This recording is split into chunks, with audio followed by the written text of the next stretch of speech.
Hi there, it's Kevin with RogueDeckBuilder.com and this week's episode of the Market Monday. The first thing I want to talk about is Nahiri the Harbinger. We have a lot to talk about here, but let's just get the kind of elephant in the room out of the way. I have been reading a lot of Twitter posts lately, some other finance people, since this card is seeing a lot of play in both Standard and Modern. People are talking about how this is going to be the next Jace, and we could see this going up to $80. I am here to disagree wholeheartedly with that speculation. First of all, number one, Nahiri is not splashable like Jace is. Nahiri is very, very tough to actually put in an archetype. It has to go in a red-white deck. It has to go in a deck that wants a Planeswalker. And right now, the modern deck that is using the Nahiri the Harbinger, there's a couple of them, but the main one is kind of a pretty clunky, I mean, it's just their choice of win conditions, but Nahiri can be replaced with a plethora of other win conditions in a Jeskai control deck, and I don't think that the verdict is out that it's the best win condition for the deck. It is kind of, it's really fun though to be able to ult the Nahiri to get an Emrakul, but there are a lot of hate cards that exist for that. I'm thinking, looking at Hallowed Moonlight, for example, that can then just exile the Emrakul.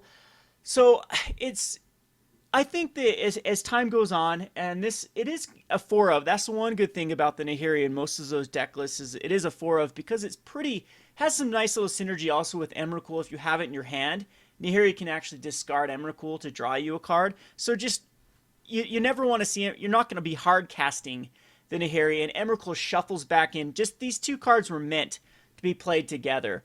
But we've seen other cards that have seen 4 of plays, mythics in Modern, that are really, really essential for the deck to work, that have actually seen more play than this. I'm looking at like Worldbreaker, for example, which is a 4 of in a lot of these RG ramp decks that is still around $7. And I mean, in these new Tron decks, usually a 2 to 4 of in the decks, and it's nowhere near the $40 price tag the Nahiri is. Worldbreaker's actually in a smaller set that I don't know if it's opened quite as much as Shadows over Innistrad is going to be open with his Oath of the Gatewatch. And I think that if you're going to really, I mean, Planeswalkers are going to always have a ton of appeal with the casual crowd, but so are Eldrazi's. So I mean, it's if you compare Nahiri with Worldbreaker, I think they're very similar in just having a very narrow decks that these can go into. And yes, in those decks, they're going to be extremely good, but it's not Jace where you can just chuck it literally in any deck, which we saw last Standard, which even Abzan was just chucking in a Jace, or Mardu was chucking in a Jace. Jeskai Black was basically, that was the only blue card in the entire deck was the Jace.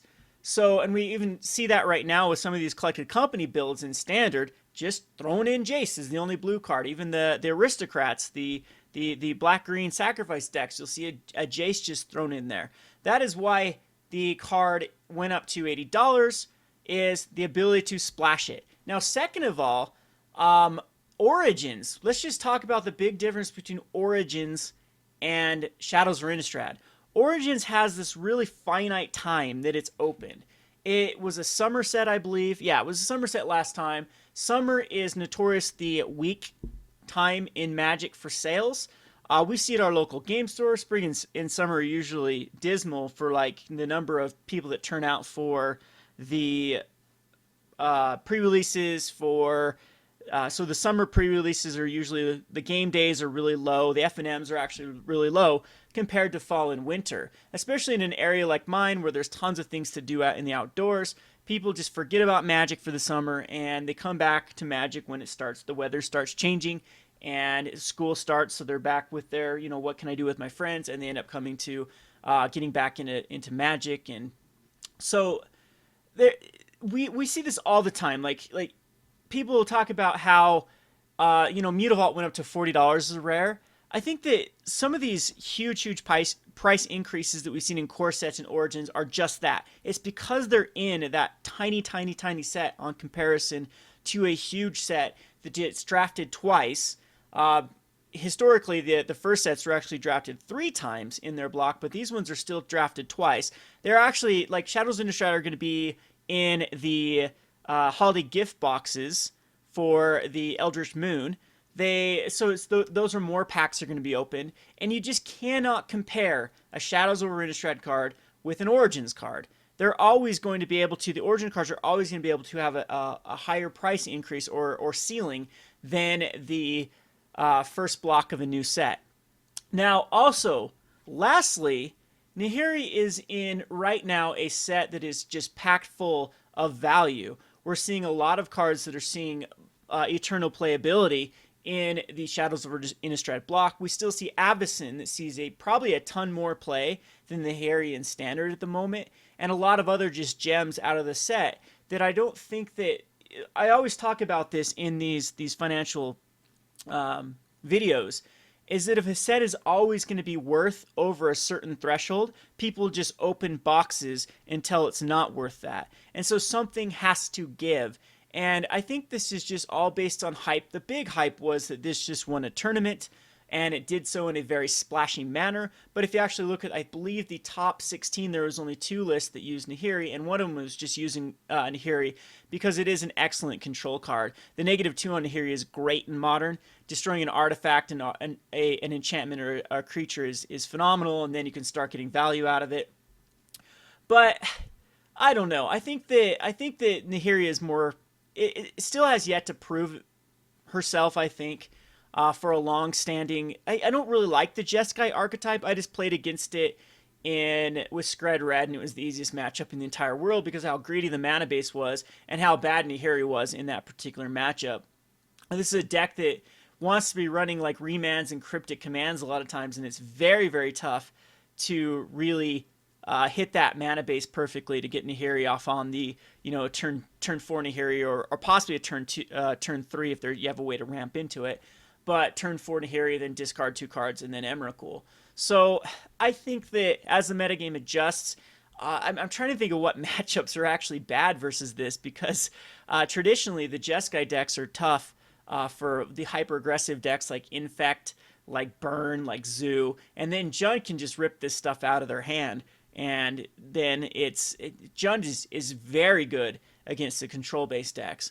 So, and then Skred, this was probably the easiest matchup all night, as Blood Moon just completely crippled this deck. And then game number 2, they have to go search for basics, which means that they need a blue source and a white source and a red source quicker than my Blood Moon, and it's just not feasible. But anyway, just about last thing about Nahiri, I think it's more hype than actual. It's never going to be Jace, never going to be $80. I have a hard time ever seeing that happen, as the Shadows of Innistrad will continue to be open. More Nahiris will be entering the card pool, and it's just not splashable. All right, so as with always, there's a lot of things I want to talk about. You're probably cheating up here. These are my little tabs, and I'm going to open up.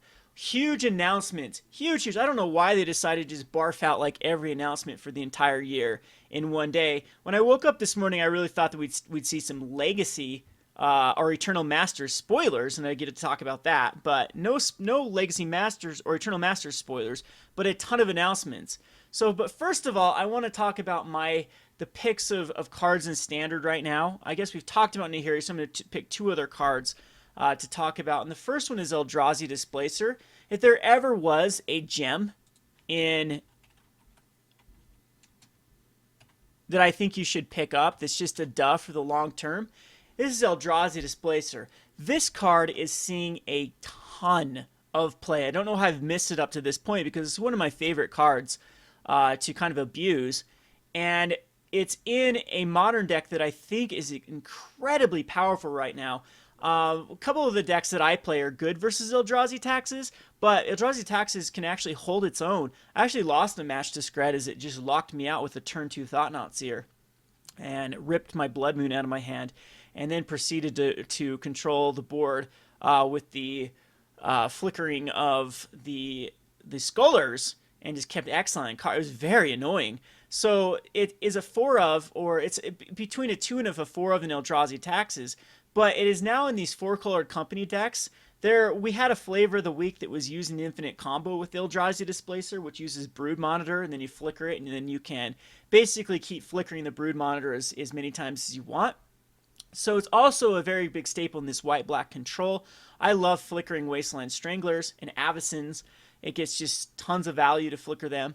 But it's also seen some play in Legacy in some of these Eldrazi lists that you can, again, you can have kind of the Thought-Knot Seer lock with the Eldrazi Displacer. So just tons and tons and tons of standard and modern play with the Eldrazi Displacer. I think that it's smart at $4. This seems to be very undervalued. Maybe it's showing us, maybe between Worldbreaker and Eldrazi Displacer, we just have seen how much Oath of the Gatewatch was opened. And it was a smaller set, and so, you know, with smaller sets, you tend to get more of the specific rares and mythics than if it was a larger set with larger pool of cards. But this card, if this rare cannot go over $4, I'm not sure what card in standard can go over $4, because there's very few cards I think that are seeing very much more play in the whole spectrum of Magic the Gathering, whether it be casual, casual commander, competitive, and modern standard. This card is just a bomb in every one of those. Just a very, very flavorful and fun card in every one of those type of formats.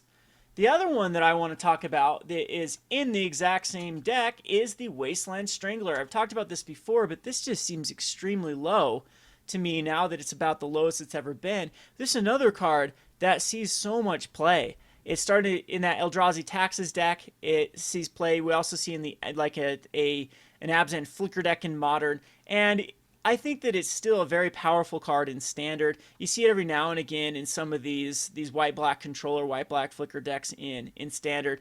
I think it's just phenomenal with cards like Silk Wrap and Stasis Snare.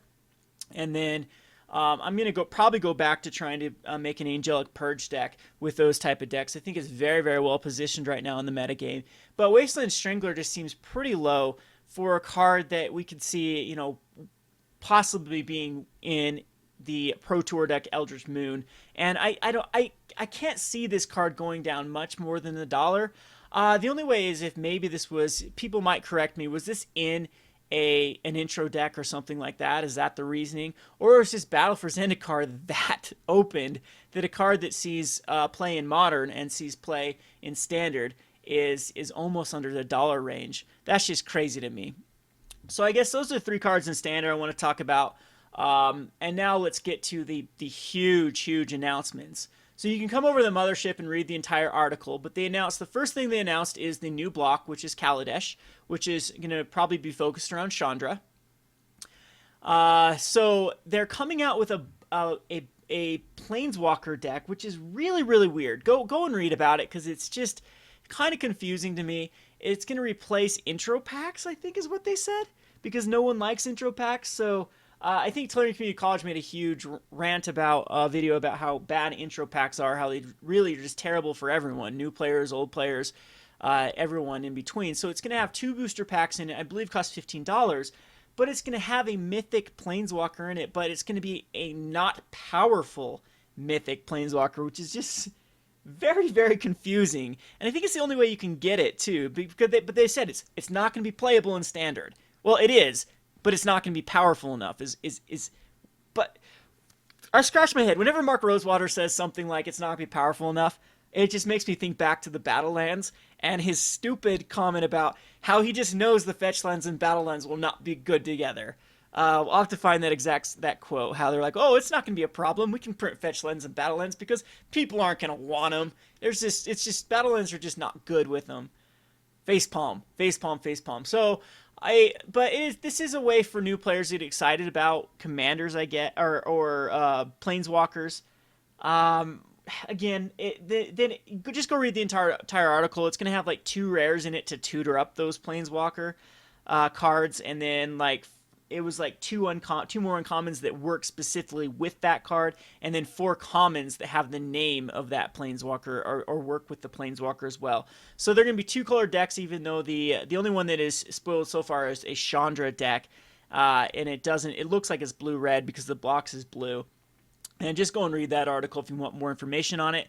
That's kind of weird. In the future, just keep in mind these are going to be pre-constructed decks with booster packs in them, and so in the future just make sure that a card that is included in these is not like on a spec target, because it's always going to bottom out those rares. If they're in like an intro pack, it's just going to flood the market with that specific card and reduce the rarity of that from a rare to more like an uncommon. So keep that in mind. The next is they're changing the bundle. These are fat packs. They're just kind of amping the amount of stuff you get in the fat packs. It's going to have 10 booster packs instead of 9 now, a few more lands, spin down dice. It's something I'm not interested in. New players might. I'm not a big pack opener or a person that cares about fat packs to begin with. The only fat packs I think I've ever purchased were the Battle for Zendikar and Oath of Gatewatch, just because they had the full art lands that you could just unload for value. Next huge announcement is the Magic the Gathering Commander 2016 edition. This is going to be centered around 4-color commanders, so the EDH players finally get a 4-colored commanders. I don't know how I feel about that. I think they're just going to be all over the place. Are we going to see some dual lands in this? I think this is a set that absolutely it needs some way to fix, or otherwise it's just going to be so bad compared to their 2-color and 1-color commander decks they've released in the past. But there's always some gems in these things. I like the commander. I think the last 2 commander sets, I think all of them have pretty much been home runs, slam dunk, sealed products. I enjoy Commander. I'm starting to get more and more into it. I think it really depends on the group you play with, how fun Commander is. There's sometimes I have a lot of fun, and sometimes that I don't want anything to do with it, depending on the players that are playing. I know they feel that way about me as well, because my decks I play are usually pretty powerful, and some Commander players just like to drag the game on or do like fun stuff rather than try to win the game. Alrighty, so the biggest announcement, what I really want to focus on, well, let's get to let's take it down. Let's take these other 2 announcements. So, we already know about Conspiracy. This is crazy with the big announcement here. There's just going to be so much legacy cards flooded into the market. I don't know how this is going to affect the market. We asked for it. We asked for reprints. We are getting a crap ton of reprints for the legacy format, and hopefully some of this actually transitions over into modern, because with another Conspiracy with Eternal Masters, that is a ton of cards in the short little month, like what, June, July, and August, that are going to be opened like crazy for the legacy format. So be looking forward to Conspiracy. The last one had some good cards in it. A lot of good uncommons and commons out of Conspiracy. A lot of people hated that set. I actually like it. The value is in the commons and uncommons, like Swords to Plowshare, Brainstorm, Nature's Claim was in it, Smallpox. A lot of good cards that definitely needed reprinted. If Conspiracy did not reprint Nature's Claim, Secure Tri-Build, or Smallpox, we'd be seeing some commons that were actually like $2 to $3. So you got to think Conspiracy for modern for that. At least having those kind of tier 2. Well, Nature's Claim is a very heavy played card. So hopefully this Conspiracy Take the Crown will also have some modern staples, the especially common uncommon slots that need to be reprinted. Then there's the dual deck Nissa versus Ob Nixilis. This is probably going to be the Oath of the Gatewatch Nissa. I highly doubt they'd like reprint something out of Origins. So Oath of the Gatewatch Nissa is actually going to stick around for a while. The green-white tokens is probably here to stay for the long haul, because most of the cards are going to be legal for quite a while. You lose like Secure the Waste, but the 2 Planeswalkers, the Nissa and the Gideon, will at least be for another year, another rotation. So that should alleviate the price of that deck. If you have any Nissas, I think that you should start unloading them, though, before September. Unload Ob Nixilis and Nissa right now. They're just going to continue to go down with this investment, even if they both see more and more play.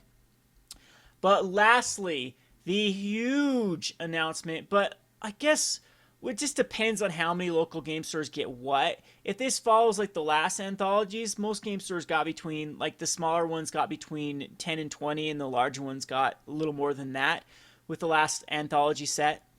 But, I mean, then the distributors get their share. But they're going to make Plane Chase anthologies, which is just reprinting both of the anthology decks.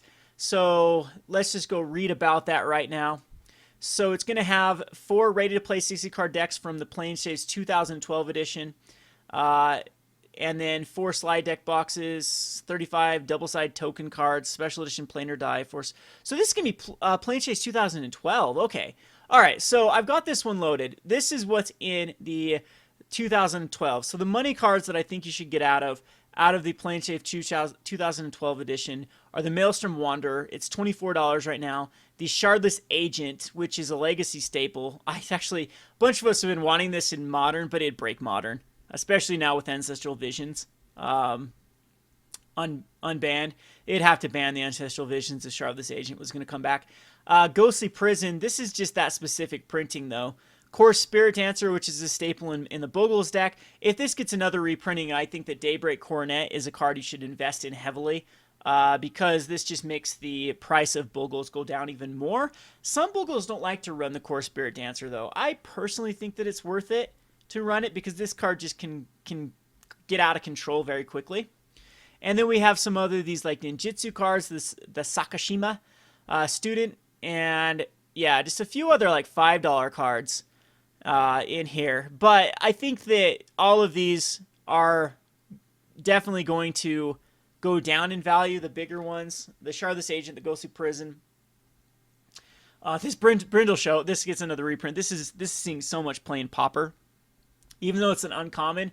How the Pauper format works is it's actually balanced on MTGO, so anything that has been printed as a common on MTGO is legal in the format, not in Paper Magic. So far, there isn't like a Pauper paper format, so I'm not quite sure. All you paper players, let me know if you guys allow Brindle Shoat or not in your paper tournament, because it's just kind of confusing exactly how Pauper works.